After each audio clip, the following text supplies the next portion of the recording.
Elisabeth Assayag, Emmanuel Dutheil. La France bouge, dernière partie de votre émission déjà avec Demain au travail et nous sommes toujours avec notre patron du jour Thierry Mallet, le PDG de Transdev. Et on va passer tout de suite un coup de fil à Valérie Gigot. Bonjour. Alors, est-ce que vous êtes avec nous, Valérie? Vous m'entendez? Oui, Valérie bonjour. Gigot, vous êtes bien avec nous? Bonjour. Bonjour. Oui, tout à fait. Vous êtes la directrice marketing de Systentia. C'est un éditeur français en cybersécurité, un dédié au travail à distance. Et vous plaidez pour la mise en place du télétravail. Alors ça, on pourrait se dire, bon oui, c'est gentil comme plein d'entreprises. Mais vous, ce qui est intéressant, c'est qu'il y a une idée derrière tout ça, parce que vous voulez participer à la sauvegarde de la planète. Le mot est fort, mais c'est la vraie idée, parce que vous voulez limiter les émissions de gaz à effet de serre. C'est ça vraiment? Oui, tout à fait. En fait, effectivement, on a voulu tirer les enseignements de cette situation exceptionnelle que nous avons vécue donc avec le confinement, où on a vu des entreprises mettre en télétravail leurs collaborateurs pour pouvoir garantir leur activité. Voilà, il faut savoir qu'avant le confinement, il y avait 2 millions de télétravailleurs en France et en quelques jours, il y a eu 3,5 millions de télétravailleurs supplémentaires, avec aussi la question de comment donner accès au système d'information de manière sécurisée, puisque les entreprises ne pouvaient pas donner en fait de poste de travail professionnel, d'ordinateur professionnel, et donc ont dû laisser les collaborateurs utiliser leur poste personnel. Et donc mettre en place des solutions, puisque ce poste personnel est un poste familial qui va être utilisé par différents membres de la famille. Donc, c'est un poste qui n'est pas forcément à jour en termes de normes de sécurité, donc il va être vulnérable.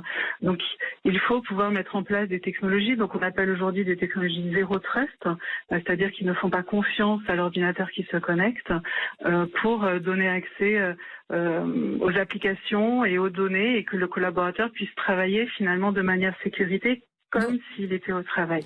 Donc, cette période de confinement, en fait, a permis de lever ce frein technologique au télétravail. Voilà, il faut savoir qu'il y avait vraiment un frein technologique sur se dire, voilà, comment est-ce qu'on peut donner accès au système d'information de manière sécurisée. Donc, il y avait un frein technologique, vous venez nous l'expliquer, et vous avez décidé, d'ailleurs, vous avez écrit une tribune qui a été publiée par les Échos, les cercles des Échos, dans laquelle vous dites, mais nous, on veut que chaque vendredi, plus personne n'aille au travail.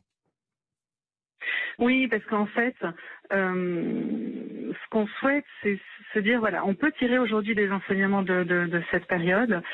Finalement, ce qu'on a pu vivre dans l'urgence au moment du confinement, on peut très bien le vivre de manière normale aujourd'hui, et ainsi apporter, bénéficier de tous ces apports du télétravail. Donc, on a pu le voir au travers de différentes études. Voilà, certains collaborateurs évoquent une meilleure concentration. Je pense notamment aux collaborateurs qui peuvent être en open space. D'autres, effectivement, disent, voilà, moi, ça me permet de passer moins de temps dans les transports. Et donc ça, c'est bon pour la planète aussi. Oui, parce que finalement, oui, tout à fait. Si vous télétravaillez une journée par semaine, ça permet de réduire d'1/5 les déplacements, voilà, et permet également de réduire les émissions de gaz à effet de serre liées à ces déplacements. Eh bien, merci beaucoup Valérie Gigot, la directrice marketing de Systentia, éditeur français en cybersécurité dédié au travail à distance. Thierry Mallet, patron de Transdev, l'un des plus grands opérateurs de transport public dans le monde. Vous, ce serait presque un peu étonnant finalement de dire à vos collaborateurs de ne pas venir parce que pour remplir vos bus, il faut quand même bien qu'ils viennent au travail aussi. Pour vous, c'est intéressant? Alors, il est clair que nos chauffeurs, les mécaniciens, toutes les équipes de contrôle, elles vont travailler tous les jours très concrètement, parce que sinon, il n'y aurait pas le service. Les 80 000 collaborateurs qui sont sur le terrain vont travailler tous les jours. Alors, il reste les 5 000 collaborateurs dans les sièges. Et afin de nous assurer qu'on reste tous bien cohérents dans notre pratique, je dirais, professionnelle, j'ai fait en sorte d'inciter à un télétravail limité dans les sièges pour que les collaborateurs des sièges fassent comme sur les collaborateurs sur le terrain, ils aillent effectivement travailler tous les jours, parce que ça me paraît important. On a quand même autorisé 2 jours de télétravail. Mais c'est quoi le message derrière? C'est de dire, c'est dur aujourd'hui d'être conducteur de bus parce qu'il faut avoir le masque toute la journée à son poste de travail, et donc il est normal que si on travaille dans un bureau, on vienne aussi parce que ça participe à l'aventure collective de l'entreprise. C'est ça l'idée? Ça veut dire qu'on est tous pareils. On est tous et donc on est tous solidaires en ce moment. On est solidaires, on met tous notre masque, on travaille, on se déplace, on va travailler. Dans un métier où nous vivons du déplacement, effectivement, je dirais, il faut qu'on fasse tous de la même manière.